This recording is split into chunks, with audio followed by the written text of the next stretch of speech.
Hello, everyone, and welcome back to another episode of Mike and Chet's Tennis Podcast. I am your host or co-host, Chet Zimmerman, joined by Michael Zimmerman, Chet's daddy and fellow tennis yes, coach. my dad and fellow tennis coach, Michael Zimmerman. Are we How are joined you? by Baxter? Are we joined by Baxter the dog today? Baxter the dog has his rope and he's chewing it in the bedroom right now, so he's Okay. occupied. Okay. He's not as committed to the podcast as us. We're Maybe on he'll come here. on later. He might be able to join us later, but he's Okay. occupied. He's doing hard work Okay. right now. He's busy. He's busy with his rope. You can't blame him. It's a good rope. Mhm.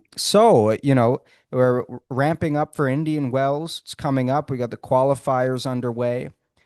Brief stop in Acapulco where Flavio Caboli beat out Francis Tiafoe in the finals. What do you make of that result there? I mean, we have an Italian invasion in the sport. So many great names. Musetti, Berrettini, unfortunately, battling injury, of course. Well, same with Musetti. You got a guy by the name of Yannick Sinner, but you also have Flavio Caboli and a few others as well. But, good win for Flavio, beating out Francis Tiafoe. What do you make of that result? Well, I don't know. Francis Tiafoe seems to me that he was kind of knocking on the door, Right. playing great. He Few was years beating ago, though. guys. Few years Pardon ago. me? Few Yeah. years ago. And I don't know what happened to him, but he seems to have dropped off. He's still a good player. He's made the Right. finals, but he's getting beaten by these guys. Do And you you wouldn't think have thought that Kaboli would have beaten him 2 years ago. Yeah, I mean, do you think, well, I think Kaboli's gotten better, but do you think Tiafoe's level has dropped off? No, he's probably maybe the same, and the other guys are improving. Yeah, I think so too. I think when I look at Tiafoe, I look at a guy who's maybe a little bit distracted. Here's the guy who's, and he has his face on a big Lululemon poster in downtown Manhattan. I'm not sure if it's Times Square or something, but, basically, the huge, huge, billboard. He's in all sorts of media engagements, etc. Huge superstar of an athlete in the United States. Um, we saw him go very far in the U.S. Open a couple years ago with Michelle Obama coming out to support him in the semis. But like he's drawn a lot of people to the sport um, in the last few years that he's been playing, but for some reason just hasn't been able to capitalize or go that distance that we thought he might be able to. Yeah, I think it's getting tougher and tougher these days. There's so many good players and so Right. many good young players that it's Yeah. not like it was where there's just a small group at the top and everybody else was down. Now guys are coming forward. Right. Young guys are coming forward. It's I mean, nice to Yeah, I mean, do you have a similar read in that? In that maybe the whole aura of the superstardom has kind of taken Francis Tiafoe's trajectory or focus away from the sport, and maybe that's resulted in him not being able to capitalize like we thought he might be able to. Yeah, I think he still wants to win. Yeah, He's still motivated. I wonder what Patrick Mouratoglou has to say about that. I don't. But I Maybe he's think, yeah. but I think he's still motivated. Like these guys are motivated to win. Um, Yeah, dude, but a huge part is the belief. And we talk about belief, mhm. and one of the things I saw of recent is Sasha Zverev coming out and saying, the Alcaraz and Sinner are head and shoulders above everyone else, and they're playing at a different level, and they're better than us. And this is a guy who's number three in the world, who has tons and tons of talent, and basically giving up on, being able to beat these guys. How does the rest of the pool look at their prospect of winning a slam or even winning a Masters with the big names in it? I mean, it's I think a lot of it has to do with the belief and the mentality of it. And I think, which goes to what we want to talk about in this episode is the schedule and how bogged down players can get in the brutal, brutal long ATP Tour schedule and the mandatory tournaments that they have to play, it's not so easy to take a little reset and get your mental state right in order to win and play at your best. Yeah, maybe you could just go through quickly for the listeners what the requirements are of the top players, and then Right. we I can mean, discuss what we think about it. right. I mean, for the top 30, it's basically the same. You have the four Grand Slams. You have eight Masters tournaments. Um, a ninth Masters Monte Carlo is optional. You have to pick five. I'm sorry, six additional events, which must include four ATP 500s. So it's an incredibly long schedule. If you're outside of the top 30, if you make a Grand Slam, you have to play. If you make the main draw of a Masters, you have to play. There's not as stringent additional rules. But it's a long, long season for these players. Basically, you have 4 to 6 weeks at the end of the year, mid-November and December to reset. And that's you're traveling all over the world. You have long practice schedules. You have long matches. We're talking about, the Masters series events increasing from 1 week to 10 days.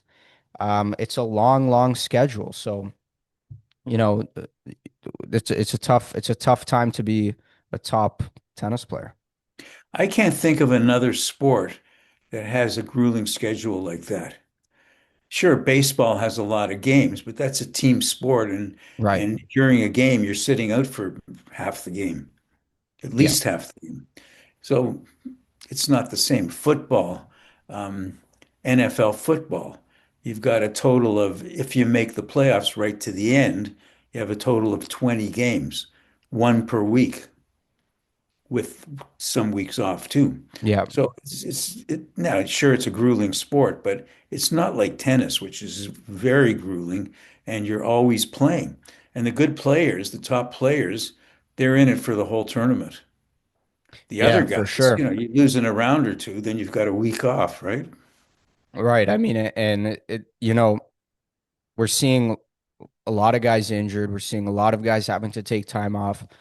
Part of me looks at the schedule and says, if I'm feeling a little bit off in my shoulder, or I'm thinking, I need a little break, you might say your hamstring is pulled. You might say you have some rotator cuff issues you have to handle. They might be present, but they might not be as severe as you might let on, just so you can have a little bit of a break in there, right? Yeah, Or and I'm let's sure, say, or let's say it's injured, but you could still play. You want to save yourself so that, okay, what am I going to take off? This ATP 500, or am I going to risk not being able to play the US Open? yeah, You that's a know, good point. yeah, Very good point. thanks. Now, the thing is, if you miss because of injury, you don't have to get checked by an ATP doctor to see if you're really injured, do you? No, I mean, that would be impossible. No, they just trust what you have to say. Yeah, and even it'll come from a source if they want to look into it, but these players have access to sources to provide that confirmation of the injury. I mean, it's totally valid. I completely see their point, and we've heard a lot of people be outspoken about the schedule. A lot of players talking about how they've got to come together and stand up for themselves and say enough is enough. Stop adding dates. Stop increasing the amount of time that these tournaments are taking up because we want a long, healthy career, and that's putting us at risk. Yeah, that's right. And you've got these players, these top guys. You can't, the public can't afford to have them out 2, 3 weeks because they're injured. So I'm in favor, go out on a limb. I'm in favor of reducing the schedule. Yeah, I think for sure, uh, if you're gonna keep the events in there, you've got to have some. Like when you talk about Djokovic, we don't see him play too many 500s anymore. and that's because they're not required for uh, for him. He's over 31. He's played more than 600 career matches. You receive reduced 500 requirements. I believe the other exception rule is if you've had 12 plus years on tour. Djokovic has all three easily, which I think is a good rule, but I think those kind of reductions should be made across the board, Yeah. just to protect the players and honestly to protect the fans' interests too, because we want to see these guys play at their best level. We want to see the competition level rise. We want to see the skill level rise, and all that happens if the players are healthy and happy too. They're basically grandfathering these guys, for long service to the game. They're giving them a break, which is nice. But I agree with you. It should be going down the line. And just because a guy is 25 years old and hasn't played as many years as these guys like Djokovic, um, they're still going to get injured. They're playing too much. Right. They need a bit of a break as well. Right. I mean, guys are going to get injured, but it's not going to stop guys from getting injured, but it'll reduce the injuries. Maybe we'd see a healthy Berrettini. We'd see a healthy Musetti. We'd see, Djokovic, not have so many issues. Maybe Nadal towards the end there could have prevented some of his injuries. Who knows? Who knows? But it is a long schedule and it's a tough sport. But that's the way it goes. That's the way it is. Tennis is very grueling. You're out there a lot. And also, which we haven't mentioned, as well as being playing every other day for a week or 2 weeks or whatever, it's it's also um, matches are 2, 3 hours by yourself. You don't have a team to rely on. You don't have substitutes. Like a tennis player could, Djokovic is playing, he can't have Zverev coming in for a game or two while he rests. Yeah, And no it's substitutions. tough. You're out there Well, that by would be yourself, interesting. which That would is be another interesting. point I'd like to make. What about this 3 out of 5 sets where you have 4 and 5 hour matches? Yeah, I think again, in a Grand Slam, and we've covered this in the past, I think that's tradition. And that's part of it. I think it's great. Yeah. I think it's too long. I think even a good 2 out of 3 set match is going to be over 2 hours. Well, if you think of the greatest finals of all times, you always think of a five setter. You do. You do. But what's that doing to the players? It's attrition now. Yeah, fine, but the players should be ready and trained for that. And you think of it holistically over the course of a season. Reduce the workload over the course of the season so players can prime their body, peak their body, Okay. um, for these important tournaments where they have to do that. There They was a shouldn't be they time, shouldn't be grinding their bodies down all year round for lesser tournaments. there was a time when championship boxing matches were 15 rounds, 15 3-minute rounds. Hmm. No longer. The longest ones now are 12 rounds because boxers were getting tired, and in the later rounds, they were getting injured. And why do you need 15 rounds? 12 rounds is plenty, and a lot of fights are 10 rounds. So I think that my opinion, and we differ on that, is that all tennis matches should be 2 out of 3. Anyways, it's not going to be for a while anyway. Yeah, I just don't agree. I don't think that 2 out of 3 is enough for a Grand Slam. I think, you see examples of guys winning the first two sets and then winning the next three. And I Yeah. think I think, that's what we've come to expect in a Grand Slam. And I think players have to be peaked for that and There were train for more that and be ready for it. there were more 3 out of 5 matches. Like when I not to boast or anything, but when I played the Well, you're University of gonna Toronto boast anyway. finals, yeah, I am anyway. When I played University of Toronto finals, the finals in a university championship was 3 out of 5. Right. There are all kinds of other matches were 3 out of 5 too, not just slams. Now that's a good thing, I think, that it's only slams now. So it's just 4 tournaments or 3 out of 5. Yeah, it's part of it. Condition your body. You have to be able to sustain a high level of play over time. Anyone can win a set, Yeah. you know, My point anyone. is only my point is only that 2 out of 3 sets, a 3 set match is still a long athletic endeavor for a single guy to be out there by himself with no substitutes. So, Yeah, anyways, we'll these are differ on top that. these are top athletes. These are, you know, top players who've trained their whole lives and that's what they do. I think the real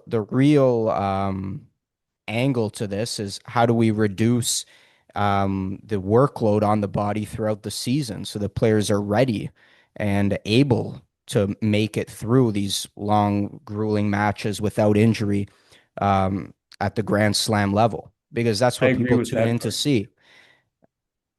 Yeah, I think that if we, I mean, the listeners can chime in on this, and Yeah, we'd love to get the people's opinions. for Go with sure. I either mean, me, the wouldn't veteran, or the young upstart. It's I mean, your are choice. people going to be satisfied? Are people going to be satisfied tuning into a Wimbledon finals and see Sinner win the championship 6-4, 6-4? I don't know. I don't think so. I think they want That's to probably see not going to happen though. it. Well, Center against Alcaraz is going 3 sets. I'm pretty sure. okay, but Anyway, wouldn't you want to see 5 sets? You're satisfied with the personally, 3 sets? personally, 2.5 hours is enough for me. I don't, it's the biggest event of the year. Okay, four. We have the four biggest events of the year. Go out and earn it. Go out and play your 5 set match and put your body on the line. And it's not supposed to be easy. It's supposed to be extreme. You're supposed to be dealing with the top two players in the world. You got to battle it out. You train your whole life to battle it out for 5 hours on the court Yeah, at the I think at it the should at the count. top of your game. And I think people it's. look back at it and say, that's one of the some of the greatest matches of all time. That's what these guys I train see your for. point. I see your point, but I think I it should see be your more. point too, but we can Yeah, it's, agree to disagree. yeah, it's more of a. For me, it's more of a test of skill, not attrition. Yeah, I It's mean the skill is still there. The and skill, I think certain guys almost lose the first set on purpose. They get kind of warmed up and because yeah. they See, know maybe they're. see what the other guy's plan is. But like Brad Gilbert in Winning Ugly. Um, let the other guy, if you have the choice, let the other guy serve first, so you get warmed up and you don't have to take your take give a service game. Get ready for your service game and be warmed up for it. Don't go right away. That's another strategy. I mean, there's tons of different Yeah. strategies to use. First set, who cares if you lose it? Because best of five, you're in it for the long haul. Maybe see what the other guy's game plan is. Lose a couple of points, trying to test out some things and whatever, and then you can figure it out. It's 2 out of 3. You can't do that. You No. got to you got to go right from the beginning. And don't forget, I usually agree with Brad Gilbert. On this point, I don't, because guys don't just come out and take a bunch of serves and then play their match. They've served already. Yeah. They've warmed up. Anyways, that's Yeah, a they've tactic. warmed. But Yeah, I guess they've he- warmed up already. But maybe acclimation's part of it. if, Get and if get acclimated to now the match is going and now the points count. So don't put the pressure on your serve right away on the opening game.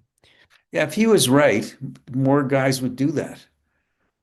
But almost, I don't know the exact percentage, Yeah. but it seems to me most guys want to serve first. Yeah, I mean there's so many And it different puts the pressure on the strategies other and guy. and Yeah, you for know sure. a lot of different things work for different people.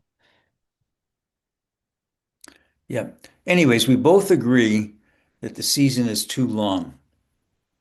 And you gradually have that attrition Right. where guys are playing all these tournaments, getting to the later rounds and getting injured. So I think that should be But shortened. what does it take to make a change? Do the players just have to say we're not doing it? Come together and say we're not doing it? I think that the powers to be decide that, but I'm sure they get feedback from the players. Like you're already hearing feedback from a lot of the top players that the schedule is too grueling. So the organizations hear that and then they eventually make a decision. But tennis as a sport is very difficult to make a decision. Like there's been all kinds of other stuff too. You should have only one serve.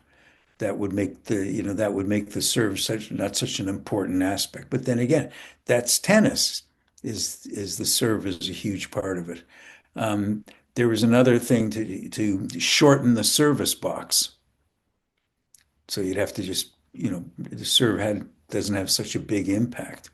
But it's tennis is so slow to change. I mean, um, Do you and think we'll see any big changes like that where you go from two serves to one, or you see a no, shortened service box, or you see, even Grand Slams going to best two out of three sets? Do you think that's realistic that I those think the changes will more be made?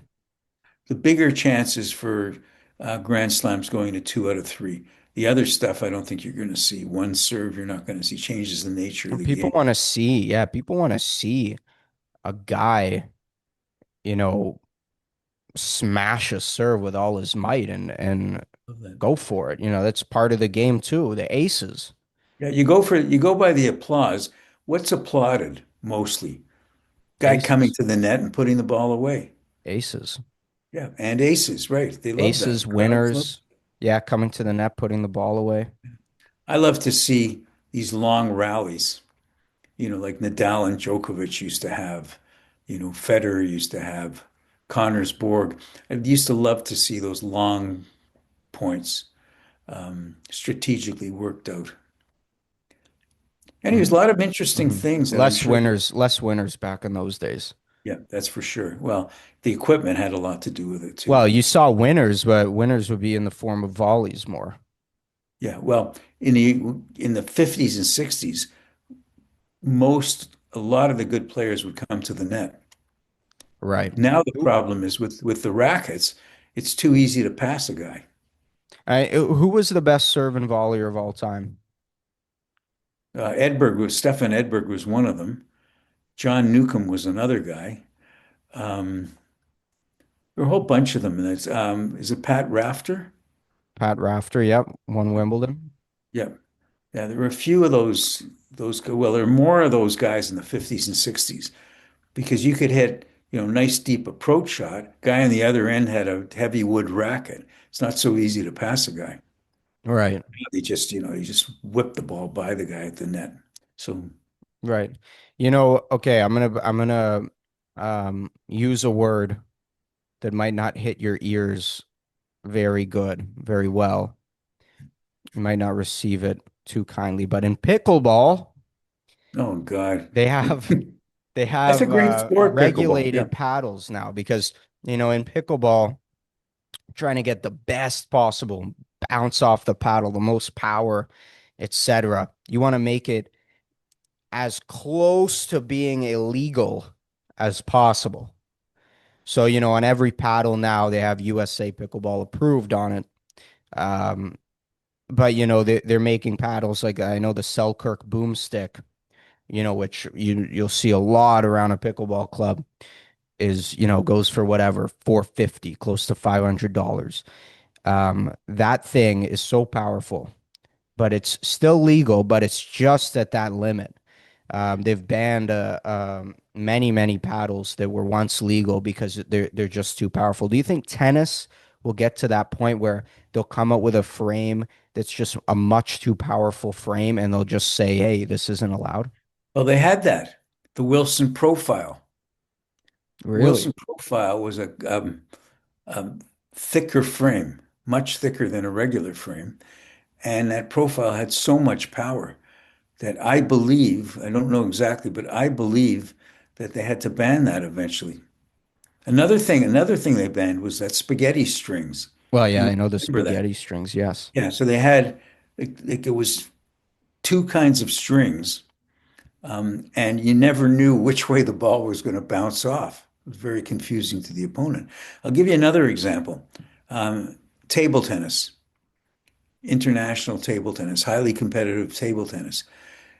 In the old days, you had a racket, you had a paddle with rubber on either side. Then it became to a sandwich racket with foam in between the rubber. Then you had rubber that it's all separate now. You have a blade, which is expensive, and different. You could have different rubbers. Yeah. Some of the rubbers have so much spin coming off them that I think they had to regulate that in Mm. table tennis. So Yeah. all these sports are like that until it gets too extreme, and then you've got to regulate it. But tennis now, I think. Oh, the other thing in tennis is there used to be no dimensions. So I don't know if you remember a racket called the Weed, Yeah, of which course. was way bigger than the mid-size and Well, I mid-size. believe that I don't think is there regulation on square inches? I believe there's regulation now. Can only be a certain size. But is that helping anybody? If the I think racket's it that, did in the early days, but I I don't don't think think it it would would help now. anymore. I don't think it would, but did make it illegal at the beginning. I guess because players didn't weren't used to it. You know, some guy would Right. come to the net and they'd have this huge racket. And even though the sweet spot is not that much bigger, um, it was an advantage. Yeah, I've looked it up. There's no head size maximum anymore. Really? Yeah, it Okay. could be a maximum of whatever you want. You know, obviously, players don't look on it as an advantage. No, I no. think the older guys at a club level like it because they can volley and more Yeah, yeah, confident. yeah, for sure. Anyways, I Yeah. think what it's gone down to like it's more quotes normal size rackets, normal thickness. You know, that's Right. you look at all the top players, the kind of rackets they're using. Yeah. It's basically all the same with some variations of material. Yeah, it's changing the game and the game evolves. I think the game evolves based on how the players are playing. It's gone more, whatever spin, ra baseline game. So the rackets are becoming, more aerodynamic, lighter, you know, made for that vertical stroke, to generate the top spin. Certainly lighter, certainly lighter. Um, when I was playing, you could have 15, 16-ounce wood rackets. I think Sampras's racket was 16 ounces. I believe so, yeah. Yeah, but they were heavy. Now the heavy guys, are using 12-ounce rackets. That's it. Um, Yeah. Yeah, that's true. a lot of the I other mean, players are using 11-ounce rackets, 10.5-ounce rackets. speaking of serve and volley, I believe he's probably the last great serve and volleyer. Who's that? Sampras. Sampras. Yeah, He probably. was probably the last one to be, super successful with that style of play. Yeah, it's too easy to pass now. I think that's the big Yeah. difference. Yeah. Yeah. So as a final thing, let's talk about Indian Wells. Right. I mean, my opinion has not changed. I think Carlitos will walk away with the title. Um, it's going to be an interesting one for sure. What are your thoughts? The same thing, but I wouldn't count Sinner out. I think Carlos is has a slight advantage, but Yeah, you can't count him out, but plus Carlos is my pick. plus it's two out of three sets, right? Yeah, two out of Anything can three, the way happen. you think it should all be. Yep, exactly. But Anyways, anyway, should yeah, be go ahead. interesting. What about the Should be women's? interesting. The women's, I'm gonna go Sabalenka. Why not? I think Sabalenka has a problem with Rybakina. She's beaten her a couple times for sure. But I think other players can beat Rybakina. I'm going with Rybakina anyway. Okay. just to be controversial. Well, everyone, we'll wait and see. It's an exciting time. One of our favorite tournaments, Indian Wells. Qualifying is underway. First round is to come up shortly. We'll have updates for you throughout. I want to also mention we are now going to be uploading episodes to Spotify now. So if you listen in the car, if you listen on headphones, it's going to be much easier to access our podcast. So, as always, comment. We'd be happy to hear from you. Agree with us, disagree. We'd love to hear from you. Subscribe, like the video. Thanks for joining me, Dad. My pleasure as usual. All Take right. care, everybody. Have a good one.